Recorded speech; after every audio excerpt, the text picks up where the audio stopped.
आप सभी दोस्तों को चैत्र शुक्ल एकादशी कामदा एकादशी की ढेर सारी शुभकामनाएं। चैत्र मास के शुक्ल पक्ष की एकादशी तिथि किस दिन है? 8 या 9 अप्रैल। एकादशी की पूजा विधि क्या रहेगी और कैसे आपको व्रत करना चाहिए? क्या पूजा विधि रहेगी? क्या नियम रहेंगे? इस एकादशी के भगवान को क्या भोग लगाना चाहिए? क्या मंत्र होने चाहिए? साथ ही किन बातों का विशेष रूप से ध्यान रखना चाहिए? संपूर्ण जानकारी हम आपको इस छोटी सी वीडियो के माध्यम से बताने वाले हैं, तो वीडियो के अंत तक बने रहना। बहुत ही लाभदायक वीडियो रहने वाली है। दोस्तों, एकादशी व्रत पारण कब करना है, नियम क्या है, पूजा विधि क्या रहेगी? आपसे निवेदन है कि यदि वीडियो आपको थोड़ा सा भी उपयोगी लगे, अच्छा लगे, तो एक बार लाइक अवश्य कर दीजिए, क्योंकि आपका एक लाइक हमारे लिए बहुत महत्वपूर्ण होता है। और अपने व्रत की सफलता के लिए कमेंट बॉक्स में अवश्य लिखिए जय श्री हरि या ओम नमः भगवते वासुदेवाय। दोस्तों, जैसा कि आप सभी जानते हैं, जो हमारे पुराने दर्शक हैं, कि हमारा ये जो चैनल है, इस पर हम शास्त्रों के अनुसार एकादशी की महिमा का वर्णन करते हैं। जो भी जानकारी होती है वह शास्त्रों के अनुसार सत्य होती है, क्योंकि प्रत्येक एकादशी में कुछ ना कुछ भिन्नता होती है। ऐसा नहीं है कि सारी एकादशियों के व्रत एक ही प्रकार से किए जाते हैं। अगर आप ऐसा करते हैं तो निश्चित रूप से आप गलती कर रहे हैं। प्रत्येक एकादशी की पूजा विधि अलग होती है, कारण विधि अलग होती है। प्रत्येक एकादशी पर कुछ ना कुछ कार्य अलग करने होते हैं, तो उसमें कुछ ना कुछ भिन्नता होती है, उसके नियम कुछ ना कुछ अलग होते हैं। इसका हमें ध्यान रखना चाहिए, और यही गलती है जो अक्सर लोग जाने अनजाने में कर देते हैं और उनका व्रत संपूर्ण नहीं होता, टूट जाता है। अधिकतर लोग क्या करते हैं कि व्रत करने के लिए सुबह उठते हैं, दिन में कुछ खाते नहीं हैं, और जो भी उनको उचित लगता है व्रत के अनुसार वह आहार लेते हैं। अगले दिन व्रत का पारण कर लेते हैं और सोचते हैं कि व्रत पूरा हो गया। लेकिन देखिए, एकादशी का जो व्रत है वो केवल भूखा रहने से पूरा नहीं होता। एकादशी का एक अनुष्ठान होता है और इसके 3 दिवसीय नियम होते हैं। 3 दिन का अनुष्ठान होता है। केवल भूखे रहने से एकादशी का पुण्य फल प्राप्त नहीं होता है। हमारे पास बहुत से ऐसे सज्जन आते हैं और कई माताएं भी आती हैं जो कहते हैं कि गुरुजी, हम बहुत लंबे समय से एकादशी कर रहे हैं, पर इतने समय से एकादशी करने के बावजूद हमें कोई पुण्य फल प्राप्त नहीं हो रहा, हमारी इच्छाएं पूरी नहीं हो रही हैं, हम जिस उद्देश्य की पूर्ति के लिए संकल्प लेकर व्रत करते हैं वो पूरा नहीं हो रहा। तो साफ बात है कि पूरा होगा कैसे? आप तो केवल भूखे रह रहे हैं, नियमों का पालन कहाँ कर रहे हैं? एकादशी कोई साधारण व्रत नहीं है। पृथ्वी पर एकादशी का जो व्रत है वह श्रेष्ठ अमृत तुल्य है। अगर इसे नियम के अनुसार किया जाए तो यह निश्चित रूप से फल देता है। इसलिए एकादशी के व्रत में केवल भूखा रहना ही पर्याप्त नहीं होता, बल्कि विधि विधान से पूजा करना भी आवश्यक होता है। इस दिन विशेष रूप से भगवान का भजन कीर्तन करना चाहिए, कथा सुननी चाहिए और व्रत के नियमों का पूरी श्रद्धा से पालन करना चाहिए, तभी जाकर यह व्रत सफल होता है। ऐसा हो ही नहीं सकता कि आप एकादशी का व्रत विधिपूर्वक करें और उसका पुण्य फल आपको ना मिले। आवश्यकता होती है कि व्रत को सही प्रकार से नियमों को समझते हुए किया जाए। हम अपने इस चैनल पर प्रत्येक एकादशी की बारीकी से जानकारी देते हैं कि एकादशी पर कैसे पूजा करनी चाहिए, क्या नियम होंगे, कैसे भोग लगाना चाहिए, पूजा विधि में क्या अतिरिक्त करना है। भगवान की पूजा के साथ साथ एकादशी व्रत में पारण की महिमा बहुत अधिक है और इसे सही प्रकार से करना अत्यंत आवश्यक होता है। यदि सही विधि से व्रत न किया जाए तो उसका पूरा लाभ नहीं मिलता। इसलिए हम आपको आने वाली कामदा एकादशी की संपूर्ण जानकारी देंगे कि यह व्रत कब किया जाएगा, पारण कब करना है और इसकी विधि क्या होगी। इससे पहले कि हम व्रत की पूजा विधि समझे, आइए जानते हैं इस एकादशी से जुड़ी कथा। इस एकादशी को कामदा एकादशी कहा जाता है और इसका विशेष महत्व है। शास्त्रों में एक वृतांत मिलता है जिसमें ललिता और ललित नामक स्त्री और पुरुष की कथा आती है। राजा पंडरी के दरबार में ललिता और ललित नृत्य गान का कार्य करते थे। ललित अपनी पत्नी ललिता के प्रेम में इतना डूब गया कि वह अपने कार्य से ध्यान भटका बैठा। राजा ने इसे अपना अपमान समझकर उसे श्राप दे दिया कि वह राक्षस योनि में चला जाए। राक्षस बन जाने के कारण ललित भारी संकटों में घिर गया और अत्यधिक पीड़ा सहने लगा। ये देखकर उसकी पत्नी ललिता बहुत दुखी हुई और उसने सोचा कि अपने पति को इस कष्ट से कैसे मुक्त कराए। वह इधर उधर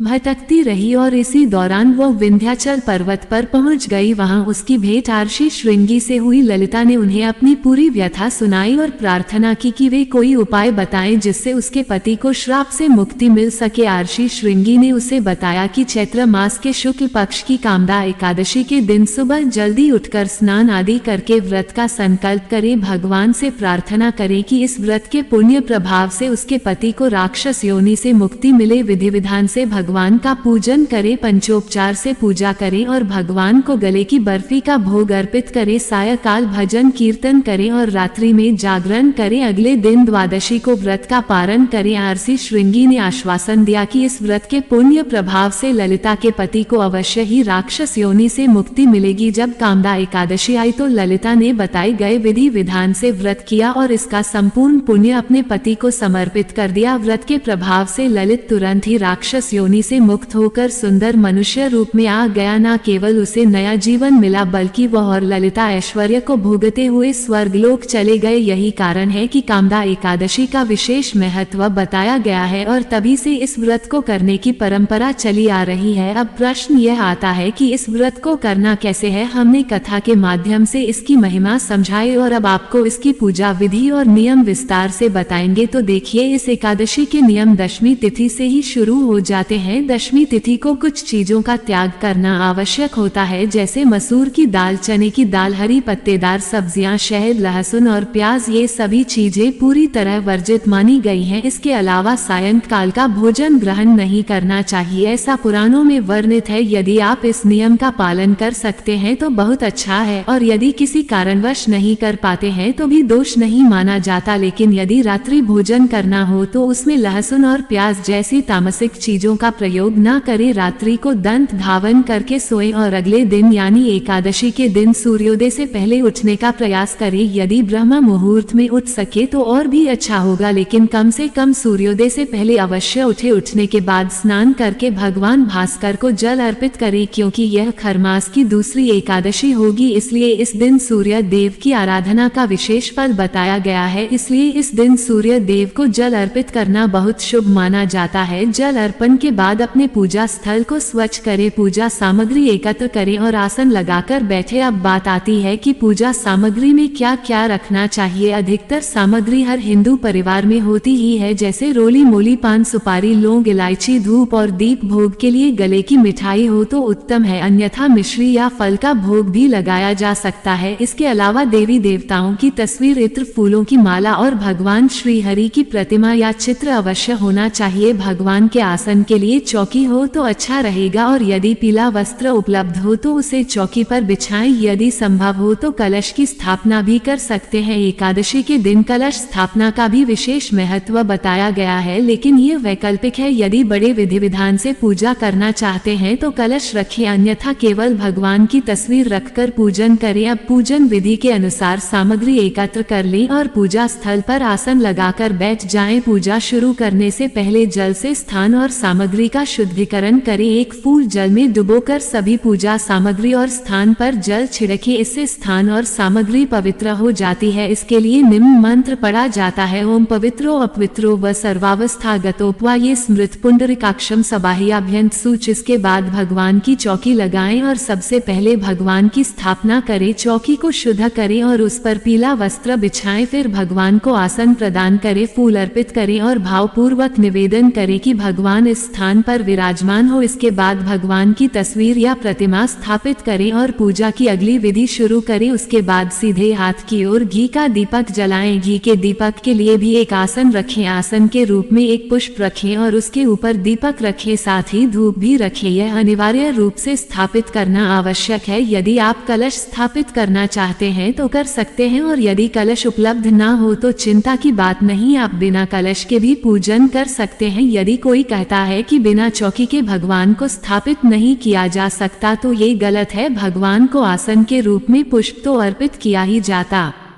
है, चाहे चौकी पर रखें या पृथ्वी पर, दोनों ही पूजन विधियां सही हैं। हमारी पूजा विधि बताने का उद्देश्य यही है कि चाहे कोई अमीर हो या गरीब, सभी लोग भगवान की कृपा कैसे प्राप्त कर सकते हैं, इसे समझाया जाए। यदि किसी का कच्चा घर भी हो तो वह भी भगवान की पूजा कर सकता है। बस एक स्थान चुनकर वहां भगवान के लिए फूल अर्पित करें और भावपूर्वक निवेदन करें कि प्रभु, यह आपका आसन है, कृपया विराजमान हो। यदि आपके पास प्रतिमा या तस्वीर है तो उसे वहीं स्थापित करे, चौकी हो या ना हो, पूजन का फल समान ही मिलेगा। पूजन शुरू करने से पहले अपने हाथ धो लें, इसके बाद जल लें और आचमन करें। अपने सीधे हाथ में जल लेकर निम्न मंत्र का उच्चारण करें और जल ग्रहण करें। ओम केशवाय स्वाहा, ओम माधवाय स्वाहा, ओम नारायणाय स्वाहा। इसके बाद थोड़ा जल अपने सीधे हाथ में लें और आचमन करें, फिर मौली बांधें। और यदि परिवार के सदस्य भी पूजन कर रहे हैं तो उन्हें भी तिलक लगाएं और मौली बांधें। भगवान का पूजन करने से पहले स्वयं को पवित्र करना आवश्यक होता है, इसलिए यह प्रक्रिया करनी चाहिए। अब भगवान को अर्घ्य अर्पित करें। यदि आपके पास प्रतिमा है तो उसे किसी पत्ते पर रखें और यदि तस्वीर है तो उसके सामने एक पत्ते पर पूजा सामग्री अर्पित करें। पूजा में जो सामग्री चढ़ानी है उसके लिए एक कटोरी लें और उसमें जल भरें, फिर अर्घ्य अर्पण करने के लिए एक एक चम्मच जल चढ़ाएं और निम्न मंत्र बोले, ओम भूर्भुवः स्वः, ओम श्री नारायणाय नमः। यदि आप तस्वीर के सामने पूजा कर रहे हैं तो जल थोड़ा सा छिड़के और यदि प्रतिमा पर पूजा कर रहे हैं तो प्रतिमा पर स्नान कराएं। इसके बाद पंचामृत स्नान करें। पंचामृत बनाने के लिए दूध, दही, घी, शहद और शक्कर का मिश्रण करें, लेकिन क्योंकि एकादशी के दिन शहद वर्जित होता है इसलिए उसके स्थान पर गंगाजल मिलाएं। अब पंचामृत से भगवान का अभिषेक करें। यदि तस्वीर के सामने पूजन कर रहे हैं तो पंचामृत को जल में मिलाकर हल्का छिड़कें और यदि प्रतिमा पर पूजन कर रहे हैं तो प्रतिमा को पंचामृत से स्नान कराएं। वह फूल पर पंचांग लगाए और वह फूल भगवान को अर्पित कीजिए। स्नान के बाद भगवान को वस्त्र अर्पित करें। इसके लिए मंत्र का उच्चारण करें, ओम भूर्भुवः स्वः नारायणाय नमः। भगवान को वस्त्र समर्पित करने के बाद जानू इत्र ली और उसे अपने हाथों पर लगाकर भगवान को अर्पित करें। इत्र अर्पित करते समय मंत्र बोले, ओम भूर्भुवः स्वः श्री नारायणाय नमः। इसके बाद भगवान को तिलक करें। तिलक के लिए रोली या कुमकुम ली और प्रेम पूर्वक भगवान को तिलक लगाएं। मंत्र उच्चारित करें, ओम भूर्भुवः स्वः श्री नारायणाय नमः। अब फूलों की माला भगवान को समर्पित करें। माला पहनाने के बाद धूप और दीप जलाएं। भगवान को धूप और दीप दिखाएं। मंत्र बोले, ओम भूर्भुवः स्वः श्री नारायणाय नमः। अब भगवान को भोग अर्पित करें। यदि आपके पास नारियल की मिठाई है तो वह भगवान को अर्पित करें। मंत्र उच्चारित करें, ओम भूर्भुवः स्वः नारायणाय नमः। इसके बाद भगवान को तांबूल अर्पित करें। तांबूल यानी पान के पत्ते, इन्हें 7 की संख्या में श्री हरि विष्णु को अर्पित करें। दक्षिणा के रूप में 1 का सिक्का या उससे अधिक अर्पित करें। अब हाथ जोड़कर भगवान से प्रार्थना करें कि प्रभु, हम ये कामदा एकादशी का पूजन और व्रत कर रहे हैं, कृपया हमें शक्ति दे कि इसे सफलता पूरा कर सके। पूजन के बाद कथा श्रवण करें। इस दिन विष्णु सहस्त्र नाम का पाठ करना या सुनना अत्यंत शुभ माना जाता है। आप नारायण कवच का पाठ भी कर सकते हैं। इसके बाद भगवान की आरती करें और भोग अर्पित करें। रात्रि में जमीन पर शयन करें या भजन कीर्तन करके रात बिताएं। कामदा एकादशी की कथा के अनुसार मनुष्य अपने सुखों का चिंतन कर सकता है, किंतु जब ये चिंतन उसे उसके कर्तव्य से विमुख कर देता है तब उसे कठिनाइयों का सामना करना पड़ता है। गंधर्व ललित की कथा में भी यही बताया गया है कि गलत कार्य करने के कारण उसे कष्ट सहना पड़ा, लेकिन भगवान विष्णु की भक्ति ने उसे मुक्ति दिलाई। भगवान विष्णु की कथा का कोई अंत नहीं है। वे मनुष्य को मनचाहा फल प्रदान करते हैं, किंतु जब मनुष्य परोपकार के लिए कर्म करता है और उसका फल दूसरों को समर्पित करता है तब उसका पुण्य कई गुना बढ़ जाता है। यही कारण है कि हिंदू धर्म में एकादशी का विशेष महत्व बताया गया है। साल भर में 24 एकादशियों में से यह एकादशी अत्यंत शक्तिशाली मानी जाती है, इसलिए जो भी उपाय बताए गए हैं उन्हें अवश्य अपनाएं। इससे व्रत का संपूर्ण फल प्राप्त होगा। पूजा विधि शुभ मुहूर्त में करनी चाहिए। दोस्तों, हमारे द्वारा दी गई जानकारी कैसी लगी है हमें कमेंट बॉक्स में जरूर बताएं और हमारे इस चैनल संजू हिंदी कहानियां को सब्सक्राइब करें। कमेंट में लिखें जय हरि विष्णु, जय माता लक्ष्मी। वीडियो के अंत तक बने रहने के लिए धन्यवाद।